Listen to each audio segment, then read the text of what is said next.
you decide to go to Oak Cliff. Oak Cliff has a high Hispanic population. Let's say you want to go to West Dallas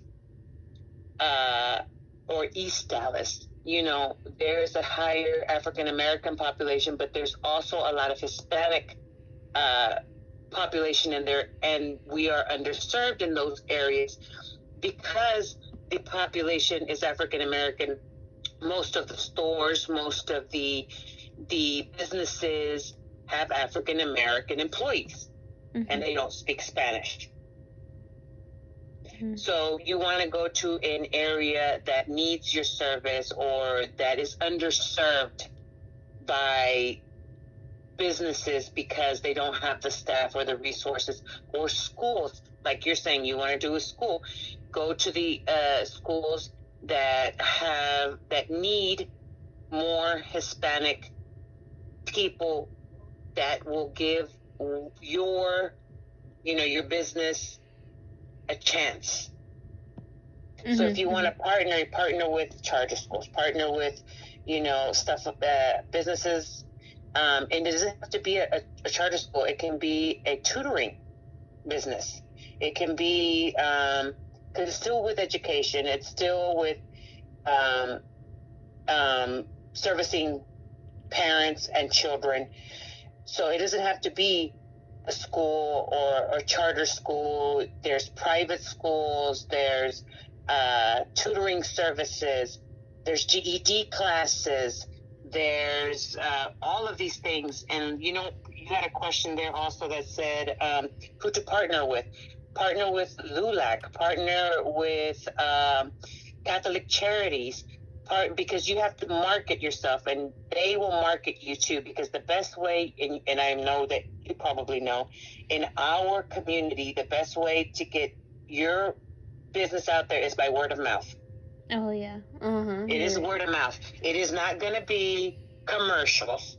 It's not going to be flyers. It's going to be word of mouth. If you do a good job with somebody in your community, they're going to tell all their friends. That's the way it is. And that's how you get more people, is by word of mouth.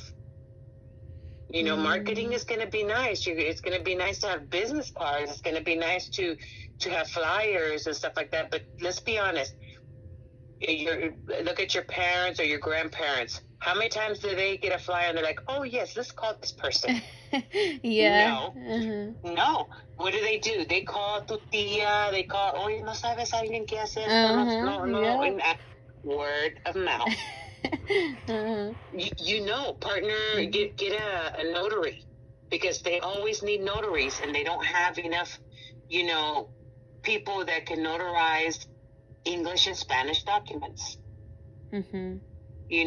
Partner with someone like that. Services that they need. Catholic Charities has not only like rent help, and they have legal aids and assistance and stuff like that. That's why you want to partner with people like that. Now, do you also? I'm sorry. Are you recording? Are we started? Yeah. Okay, perfect. I just wanted to make sure, because I was like, oh my God, we're getting off topic, and I just wanted to make sure. So when you are finding partners and stuff like that, and like I said, Catholic Charities, LULAC, people who also serve our community, also give our the people you are targeting services. You want to service with them too.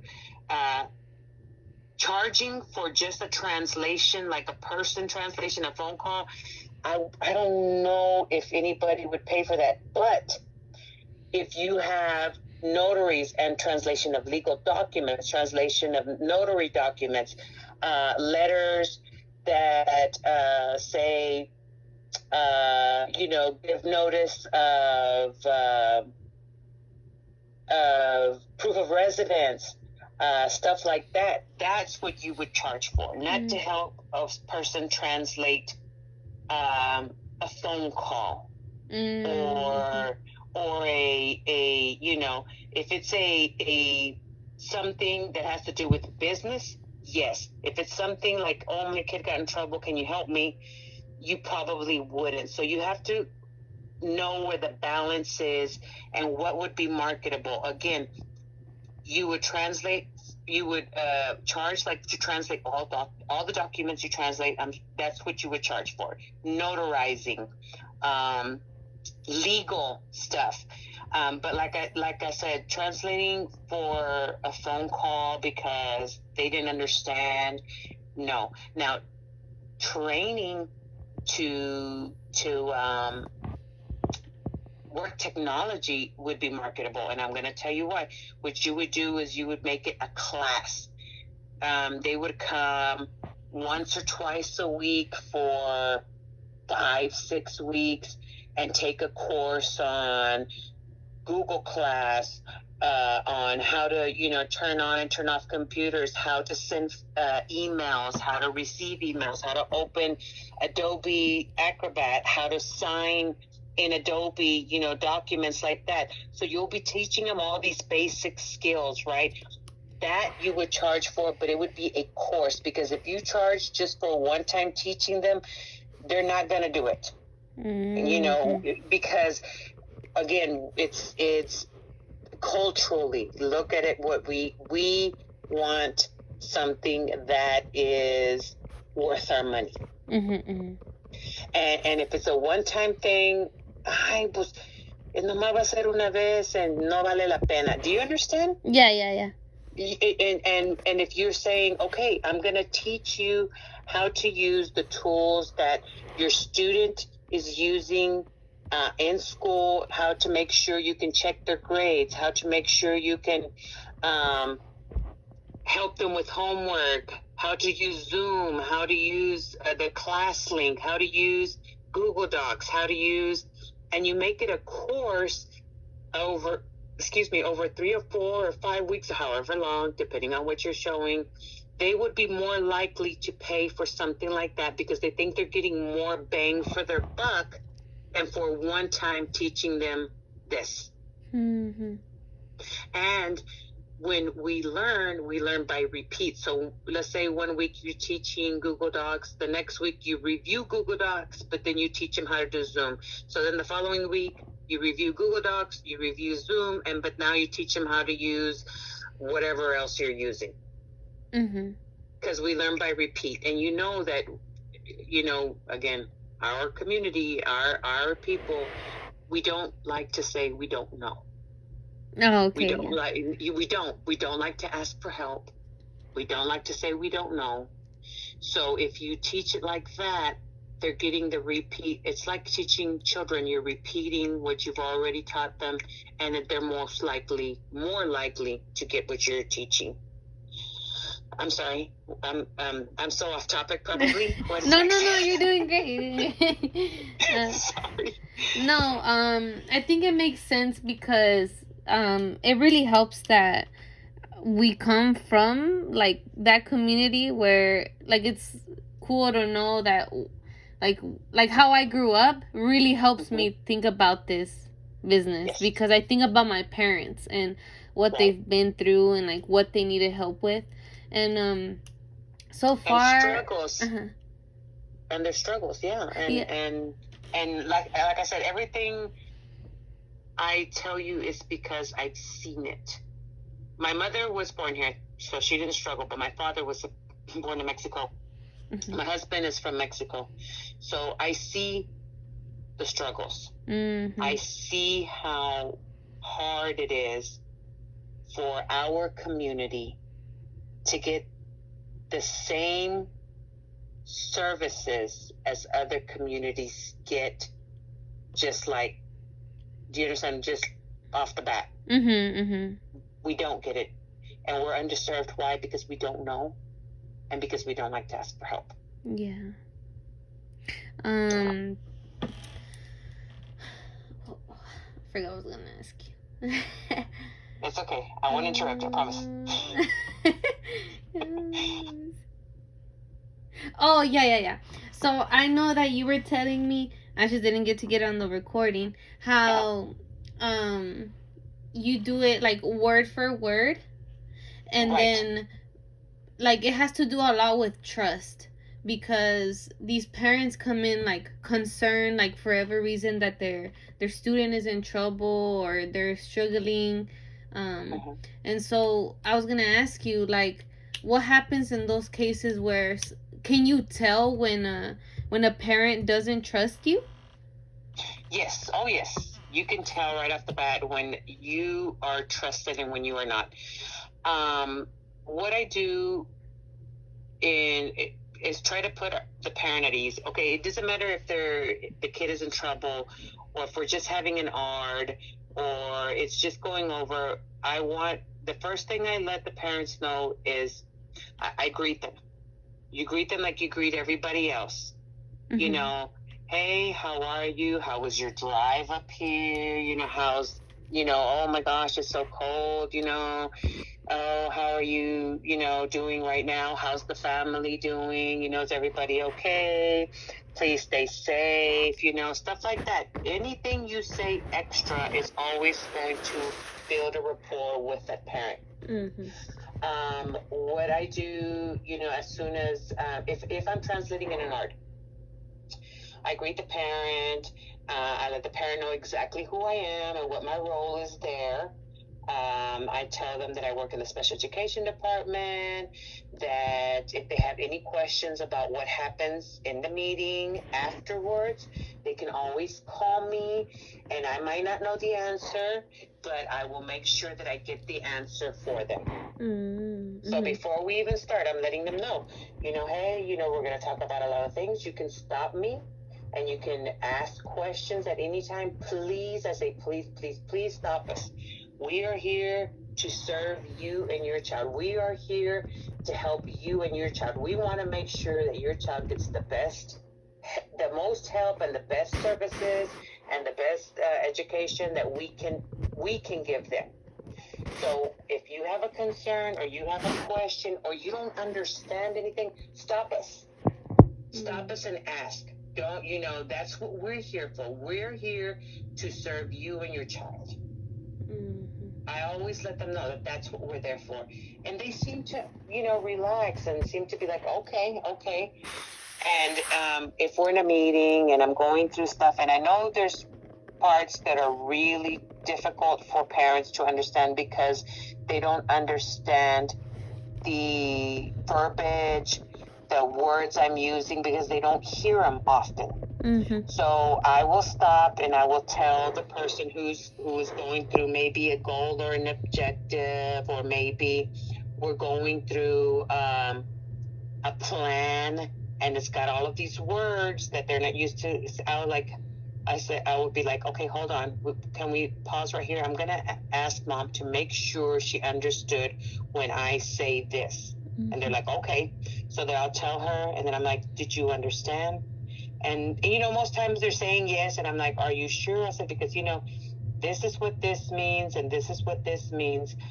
Are you sure you understand? Do you have any questions? Because I can tell you again, or I can change how I say it. And sometimes they'll be like, well, I really didn't understand, or, what does it mean when you say this? And I will explain it again. Sometimes our parents don't even know the disability their child has, because they come to us already, with a disability from another school, and that school never explained it to them. Oh. So I'll be like, okay, I will tell the diagnostician, okay, this parent doesn't understand their child's disability. Can we go through it? And they'll be like, oh, yeah, sure. And we will go, I will ask whatever the parent asks. I ask the exact same question, exactly the way the parent asks it. And whatever the diag says, I repeat it exactly the way the diag says it. Now, when they use words that I believe that our parents may not understand, I say, can you change the verbiage to be a little more simple? Mm-hmm. Oh, yeah, sure. So they'll repeat it again in more simple terms. That way, when I explain it, it's in more simple terms, and I'm still translating exactly the way she's saying it, and the parent can understand. Now, I'm not saying that our parents are uneducated. They are, but some are more limited in education than others. We know that. Mm-hmm. We know that if they are coming from Mexico, Some did not finish school. Some, probably can't write. Yeah. Some can't read. Some can only sign their name. Oh, yeah. So they need the explanations verbally. We can give them a translation of the art in their hands, but if they can't read, what use is it? If they don't have a 4th, 5th, 6th grade education, the paper is just a paper. They can't make heads or tails of it because it's the verbiage and language is a little bit higher than what they can read and understand. So I try to make sure that, and when I try to make sure that I explain it correctly, and when they are still hesitant and we're in a meeting and they're just, you can tell when they're holding back, or after a meeting they're still unsure, I tell after the meeting's over, because once the meeting is over, everything has been settled, and if I still feel like they're unsure about putting their kids in SPED or about their kids being in SPED, I always tell them the story that my child's in SPED too. Oh, okay. And I tell them what my child has, how hard it was for me to understand and to really accept that, my child struggles, and that's okay. Oh. We're going to do everything possible to help them. It doesn't mean that my child can't learn. It doesn't mean my child is dumb. It doesn't mean your child can't learn or your child is dumb or that they won't, or there's something wrong with them. There's nothing wrong with your child. They just learn different. They just learn in a different way.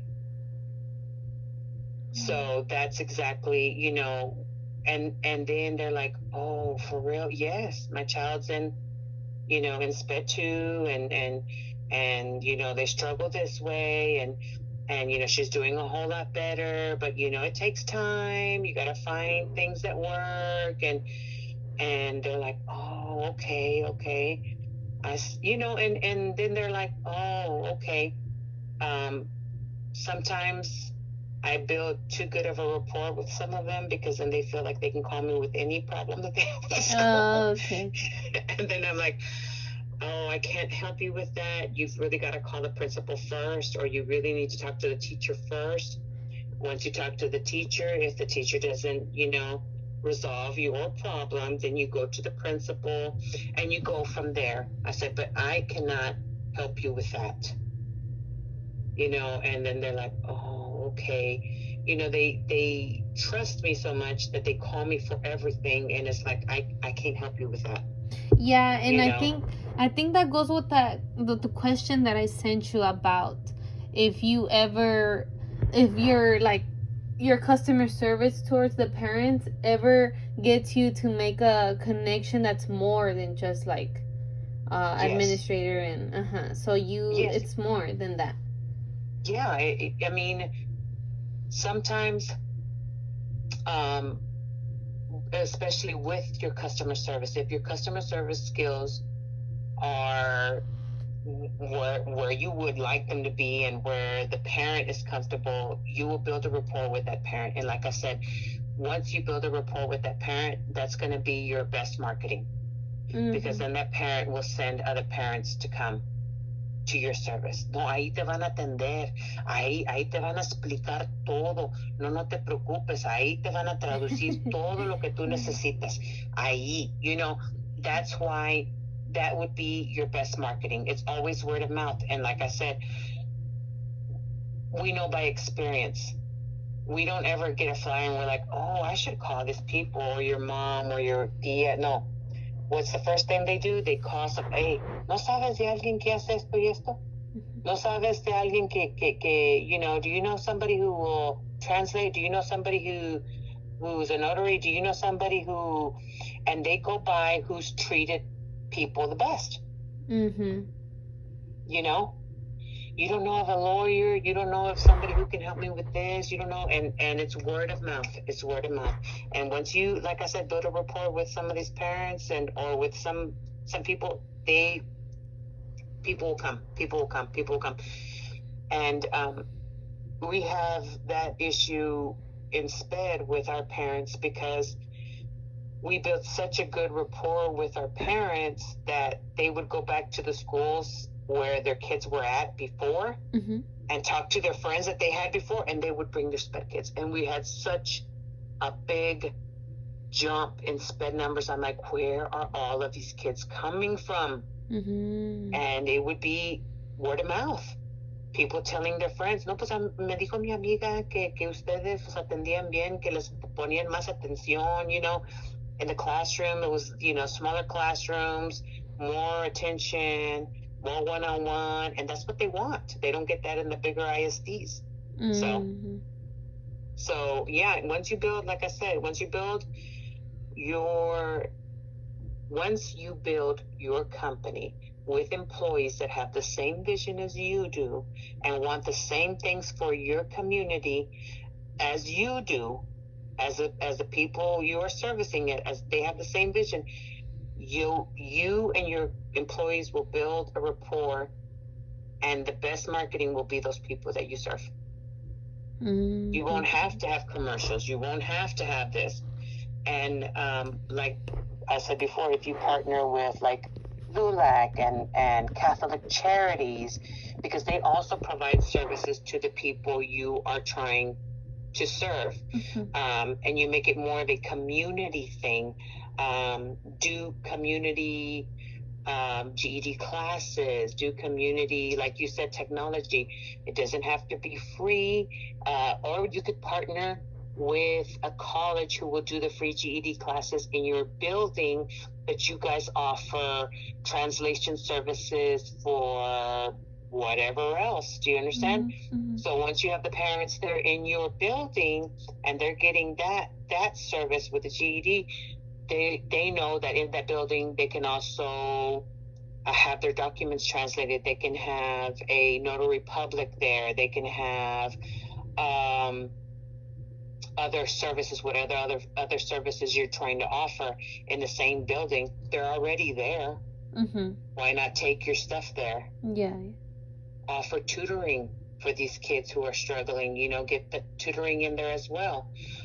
So when their mom and dad are getting GED classes because they want to learn how to speak English better, the kids can be tutoring, and maybe the GED classes are free through the college, but you charge for the tutoring. Oh, okay. Do you understand? So that one service is free to the parents, but the parents bring their kids in and they get a couple of hours of tutoring for however much money, you know, and if they pay for a whole session, let's say they're going to take GED classes for however long, and mom and dad can come together and they can bring the kids and the kids can get some tutoring in. It's not going to be really expensive, because also you're going to be catering your notary and your translation of documents and stuff like that. So, but it'll bring people in. And you're servicing, you're providing the services to parents, which is the free GED classes, maybe through a college, like I said, partner through a college, but you give it tutoring to, and then you have all of your other services in the same building. Okay, yeah, I get you. That would be good. Like you said, they get the bang for their buck. Yes, a bigger bang. You know, that's what we think. We always think we want the biggest bang for our buck.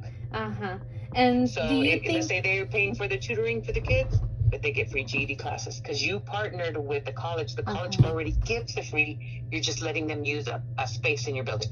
Oh, okay. You know, I'm just throwing ideas out there. I don't know.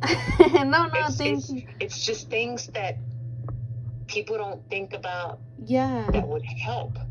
Yeah, because I definitely didn't think about that. Right. I just, because I was like thinking about parents who work, but I wasn't thinking about parents who work and they want to like further their studies. Because definitely that was my dad. he worked really hard for his GED, and he actually did go to a community college, but I wonder how they helped him, you know. Right. And did they help them? You know, now there's a lot of people who offer free GED, free ESL. So let's say you got people taking their GED, people getting ESL classes, but of course they want to take these classes and stuff, but then they don't have anywhere to leave the kids. Oh, well, we offer tutoring, but the tutoring is $30 or $20 or whatever per kid. You know, or bring your 3 kids and you pay $30, you know, instead of, you know, whatever. And so it's not childcare. They can bring the kids' homework with them, and they get a little, you know, you get some money for your business, but they also you're bettering the community because they get the free GED or the free ESL, and the kids still get some tutoring and you get some money. Do you think that it's just well, based on your experience, like did you have to get certified or take any courses on like the Spanish language or okay. I got my certification in early childhood development. I didn't take any certification for Spanish. I learned my Spanish when I married my husband. My Spanish is all through learning through him. He only spoke Spanish, and guess what? When I met him, I only spoke English. So all of my Spanish is what I learned through him. Now, I taught myself to read and write, and I also use dictionaries. I use lots of translating websites. I don't use Google. I don't rely on Google Translate because it's not perfect, but I do look at it and look at different ways to say things. I also use more higher paying for translating sites. I bought Spanish English dictionaries that were pretty expensive because I wanted to make sure that what I was saying was right and I was saying it in the correct context. So because I knew the parents I would be working for, and because again my dad is from Mexico and my husband's from Mexico, I wanted to make sure that the parents that I was servicing, I was doing the best I could do for them. I wanted to make sure that I was doing the best for them. You know, I understand that people say, oh, I translate, but, you know, they just translate. It's not, you know, it's not, I feel that and there's a few other people who work as hard as I do, but when I got the SPED job, I actually went into like TEA's website to find the correct translation for art and all of the wording that we use in the arts and stuff like that. Like, I downloaded all of these things. I studied them so that I made sure that when I translated in the art, I was saying what was right. So what I see is that you really took it like to heart, and you're like very dedicated. Yes. Again, I go back to my kid being in SPED 2, and I know how some parents, when they don't know, I don't want to say they can be taken advantage of, but when they don't know, it's, should I say, better on the school, that they aren't as aware of the laws and aren't as aware of, it benefits the school. Not that they're trying to benefit off of it, not that they're trying to keep the parents in the dark. It's just that when they don't know their rights and they don't know, things that they need to do, some schools, I'm not saying ours, but some schools out there in bigger districts will take advantage of that. That's how come when my child was in middle school, and I was struggling trying to get her certain accommodations. I never told the people there that I worked in sped already. Oh. Because I didn't want them to feel like I was coming with my guns blazing, that I thought I knew everything, because I don't know everything. But I did know that what I was asking for was not something that they couldn't do. Mm-hmm. So when they tried to push me into something I was not comfortable with, I said no. I said, this is what I want for my child. And my child, the principal was like, no, we're not going to do that. We're not going to do that. And I was like, well, you kind of, yes, you are. Oh. And she brought in people from DISD, from the main office. Mm-hmm. I brought in my daughter's psychotherapist. I brought in a letter from her psychiatrist. I brought my husband. This was the biggest art meeting you'd ever seen in your life. There was 14 people there. Mm-hmm. And my child was not even included in it. And there was 14 people there. Mm-hmm. So I was like, this is what I want. They said no. I said, okay, I don't agree. We can come back. When a parent doesn't agree in an art, they have to come back. So we came back. Well, actually, that day that we left, they called me later on and they said, you know what, Mrs.Torres, when we come back in 10 days, we're going to give your daughter what she wants. Oh. I said, thank you so much. That's all I needed. Mm-hmm. And see, another person who doesn't know, they would just say, oh, no, we can't do that. And they would be okay. Yeah. You know, and I don't want that to happen to anybody. Mm-hmm. Especially if they're a Spanish speaking, not that I if they're English speaking, I want to talk to them, but especially a Spanish speaking parent who doesn't know how to, or doesn't feel like they can stand up for themselves. I don't want that to happen to them.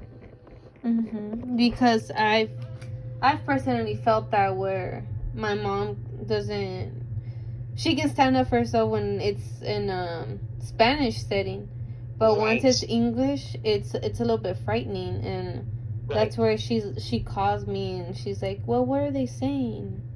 Mm-hmm. Or like, can you tell them that and tell them that, you know? Mm-hmm. So mm-hmm. And then it's intimidating because you being younger, mm-hmm.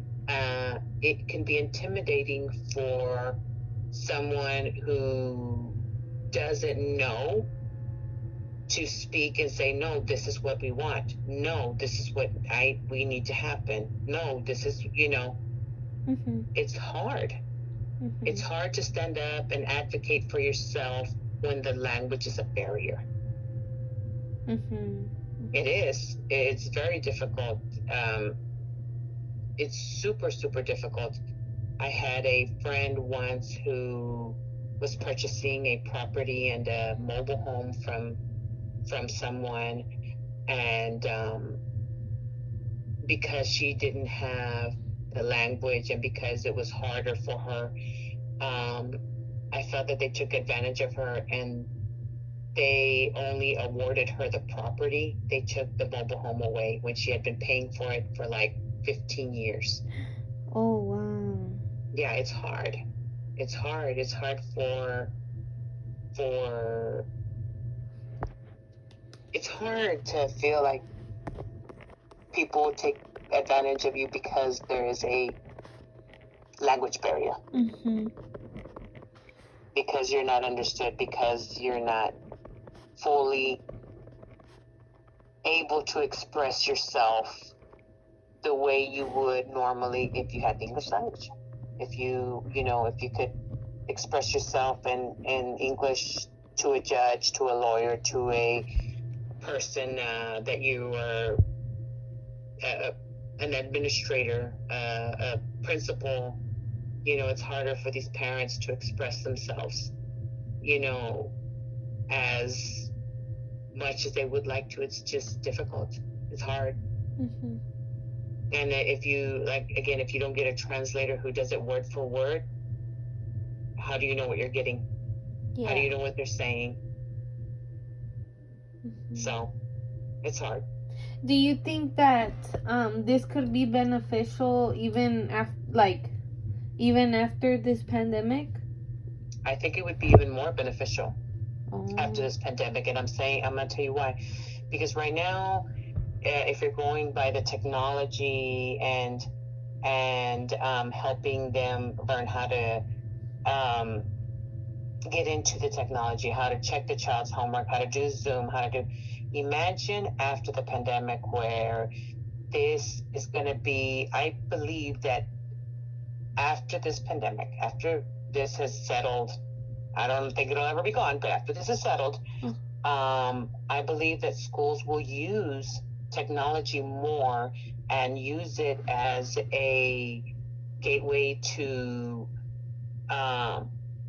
extracurricular activities, extra homework assignments, extra credit, maybe talented and gifted, maybe higher level thinking, maybe taking an extra course so that the high school kids can get college credit, and maybe take an extra course online, or parents can help the kindergarteners or the first graders or second graders who are probably failing to do tutoring online. Maybe teachers will be able to do it online after hours. So it'll be another avenue that will be open, and the access will already be there. Like, all of these districts are going to have all of this technology. Why not use it? Mm-hmm. Yeah, as another avenue, right? So it'll become like a normal thing now. Right. It would become more permanent instead of just, during the pandemic. Yes, during the pandemic, we're doing it because it was thrusted upon us, right? Mm-hmm. It was shoved on us. This is how we were going to do it because there was no other way. Mm-hmm. After the pandemic, once this settles, all these districts are going to have this technology, and what are they going to do with it? Okay, now that all kids are back in class, guess what? You can take extra credit courses. You can take another course. You can get these kids who are failing back on track. You can give an extra hour, 2 hours after school. So yes, they're still going to need the technology. They're still going to need the help. The parents are still going to need to know how to check grades, how to, do Google Docs, how to do, and after the pandemic, we're still going to need all of those other services that you were talking about. Our community needs anyways.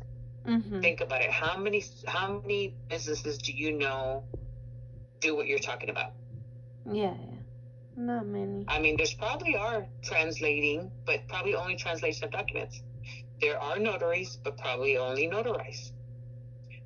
There are free GED classes, there is tutoring, but if you're looking at a business that is a community business that is going to offer and try to tie in all of these things in together, not as your sole one objective is only going to be translate, but if you do the translation of documents, if you have a notary, if you have things that the community needs, and like I said, if you're going to service an area that needs it, that has a population that's possibly underserved, then as long as you're servicing that community, they will come. Mm-hmm. They'll always need translation. There's always going to be a need for translation. There's always going to be a need for notaries, for translation of documents, for help understanding, for legal aid, for stuff like that. Our community is not going to stop growing. Mm-hmm. It's not. As much as it, as much as this is probably controversial, our race is not going to stop coming here illegally. Yeah. Yeah, mm-hmm. Like I said, as controversial as it sounds, they're not. Mm-hmm. They're trying to stop them, and I'm not here nor there. I'm not making any, judgments on that, but I'm saying it's not going to stop. Yeah. They're going to find a way to come here anyway, so they need to be served. Yeah. Mm-hmm. Even people who are here legally still need to be served, because, sometimes they get their citizenship and they're here legally, they still need translation services. Mm-hmm. They do. Mm-hmm. Our parents, a lot of our parents call and they have questions. They have questions like, what types of services do we have? They have questions about what types of ESL when they have kids coming brand new from Mexico. They're coming legally, but they're coming brand new from Mexico. What kind of bilingual services do we have? What kind of services for the kids do we have? And the parents, need to know all of that stuff, and need to be able to talk to teachers, and need to be able to talk to make plans for these kids. So yeah, I mean, I believe the service will be there. And how do you think that you see like success in these services? Like, how do you know it's helped these families?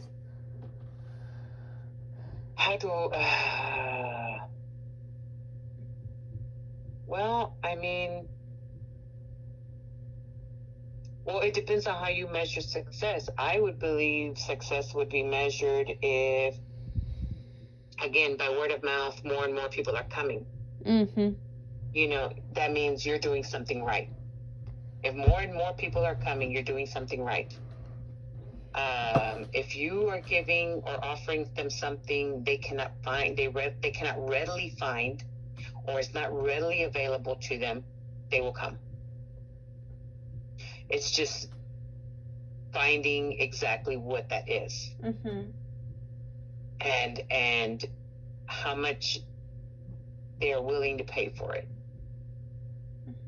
But you can measure the success as if you're getting more and more people in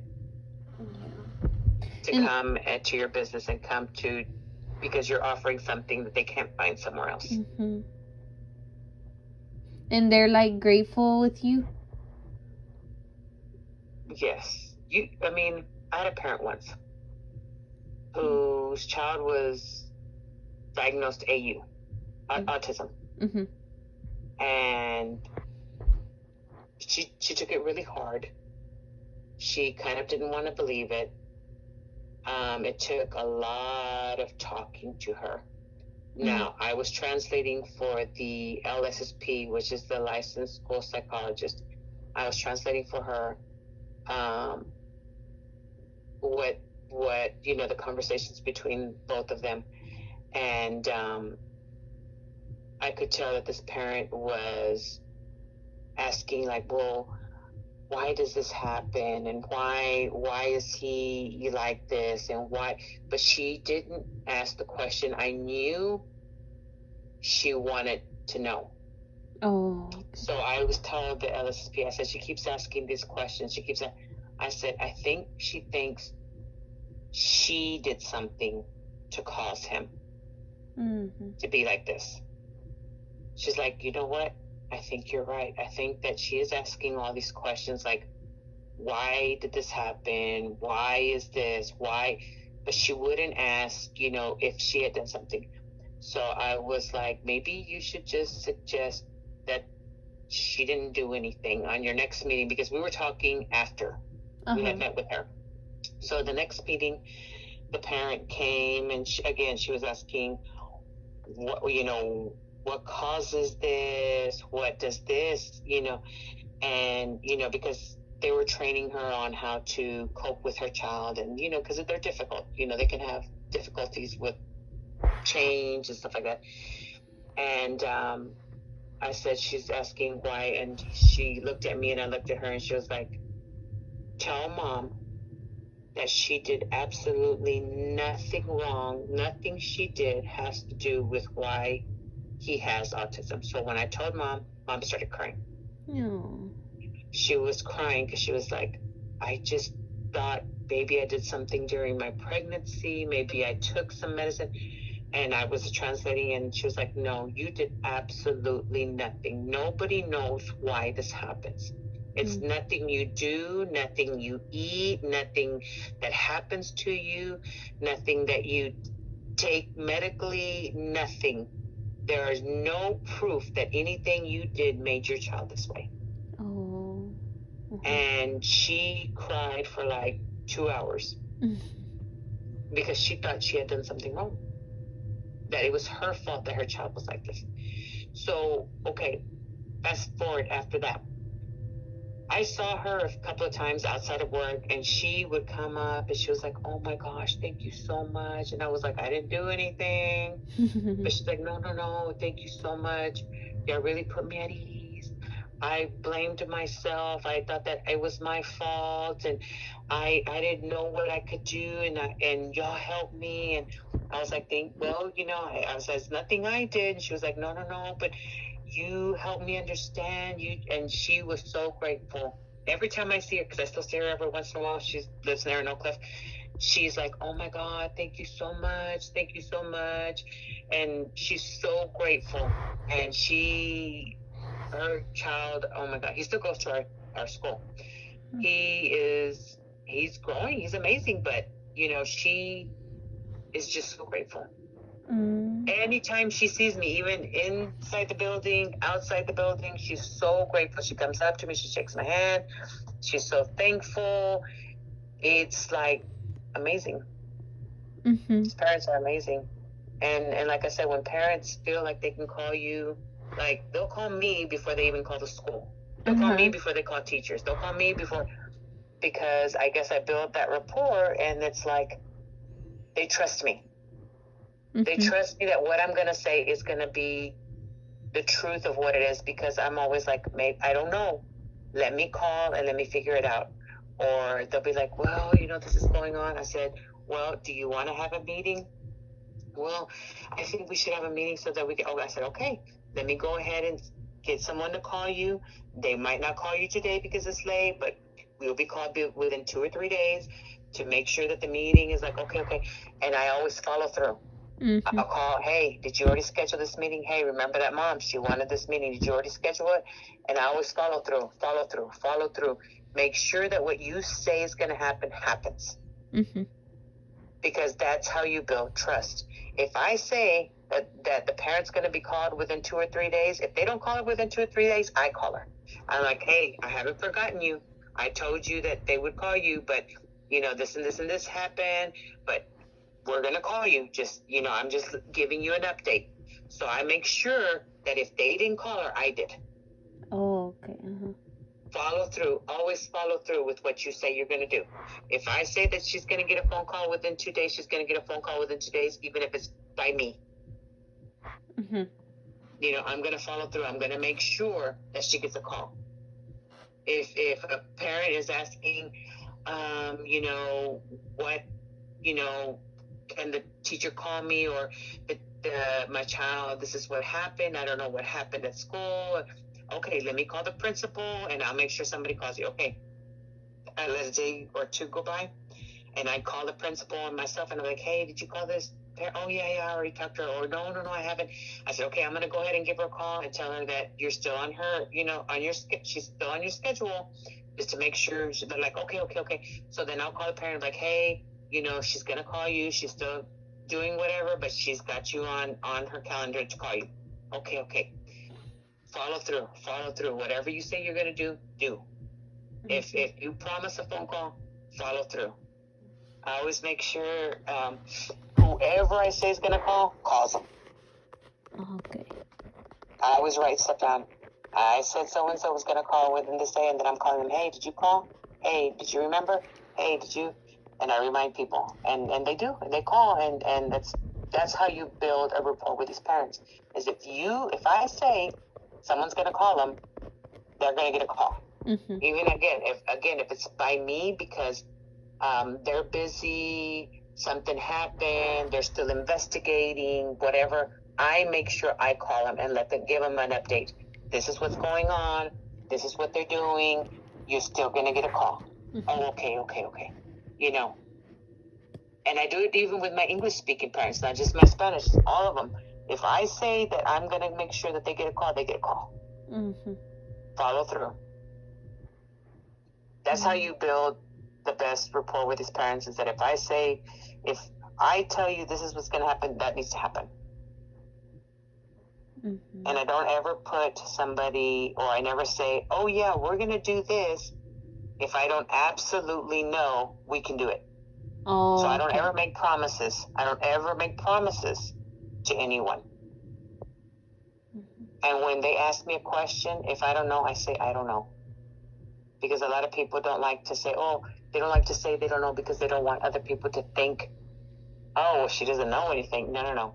If I don't know the answer to a question, I'll be like, I don't know, but let me ask around and I'll call you back and I'll get you an answer. Mm-hmm. And that's what I do.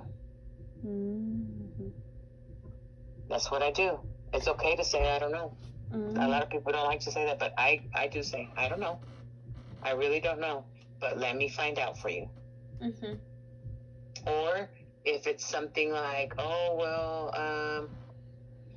something about schedules or something about enrollment, I said, look, I don't handle that department, but let me give you to somebody who does. Mm-hmm. I will call Myra, or I will call somebody and I'll be like, Myra, there's a parent on the line. And so I make sure they answer the phone. I don't just pass it through to the voicemail. Oh, okay.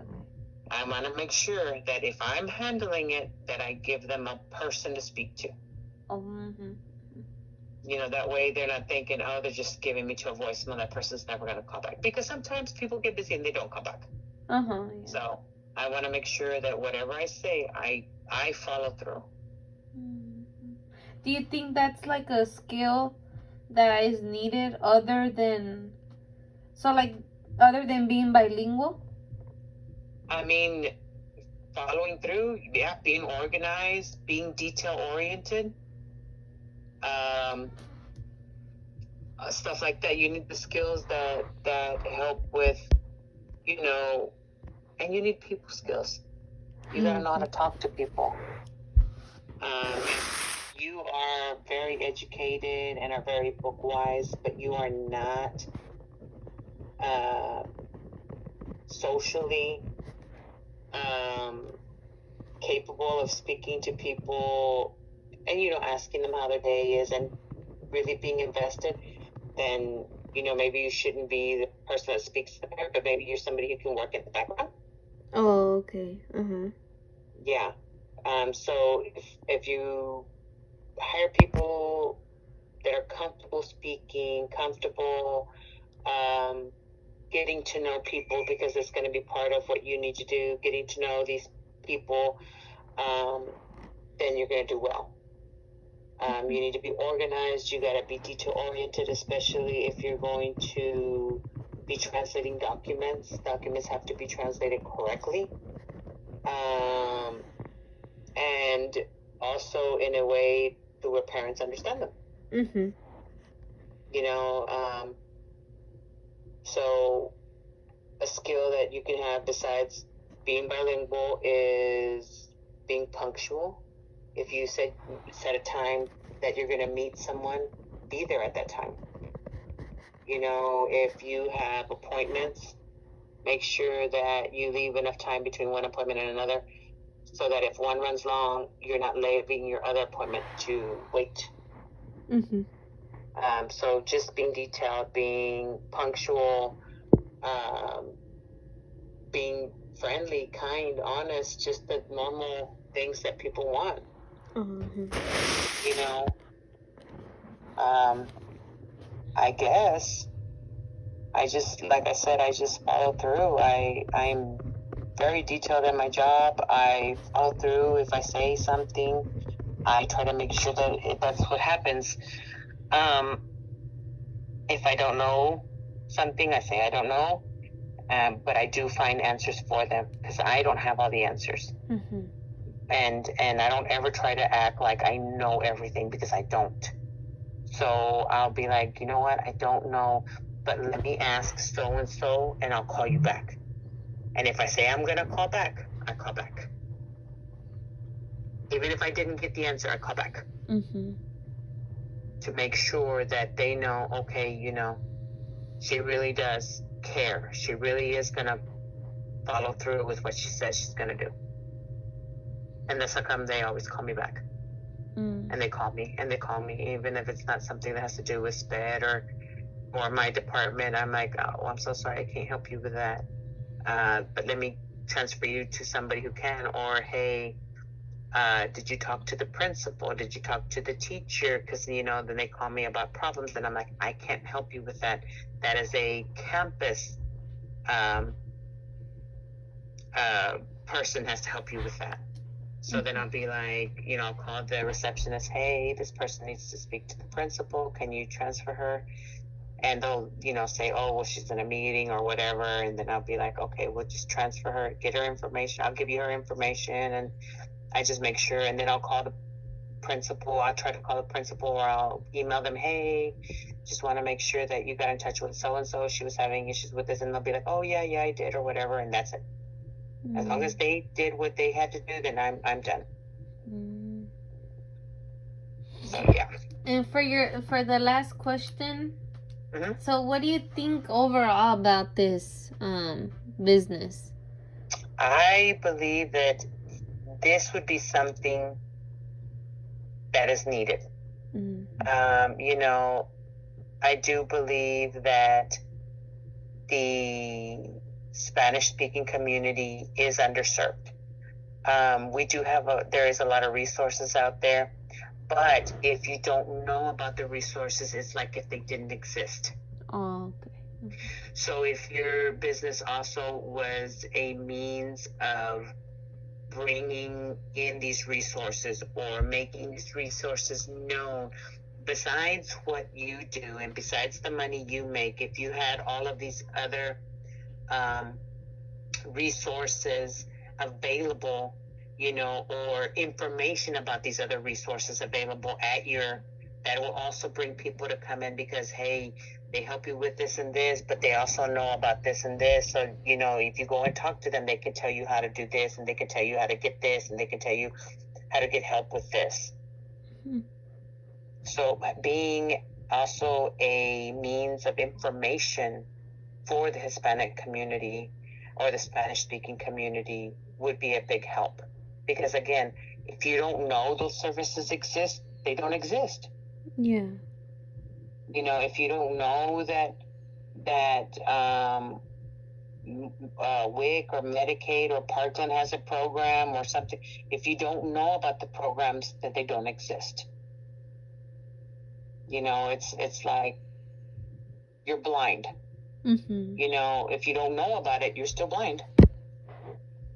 So if you had information like how they could apply for WIC, or how they could apply for health care, or how they can apply for CHIPS, or how they can apply for certain other benefits or stuff that they need, or food pantries, or especially like during the pandemic time, if they don't have enough to eat, have ties with a food pantry or somewhere they can get jackets for the winter, or somebody that donates food for Thanksgiving or something like that. All of that helps, because like I said, if you don't know what's out there, it doesn't exist. Especially for our community, that we're not going to go and search, or that when I say we, I mean the Hispanic community, meaning people from Mexico. We're not going to get on the internet because we don't know how to search. We're not going to get on the internet to see who gives free food or who helps with filling out applications for health care, or who, stuff like we're not going to do it because we don't know how. We don't know how. I think about my dad right now. My dad is 70-something. Right now he lives in Mexico, but if he was here in the U.S., who would help him fill out his Medicare forms? How would we make sure that he was getting his Medicare? How would we make sure that he was getting his Social Security benefits? Who would be there to help him fill out those forms? Who would be there to help him fill out the forms to make sure that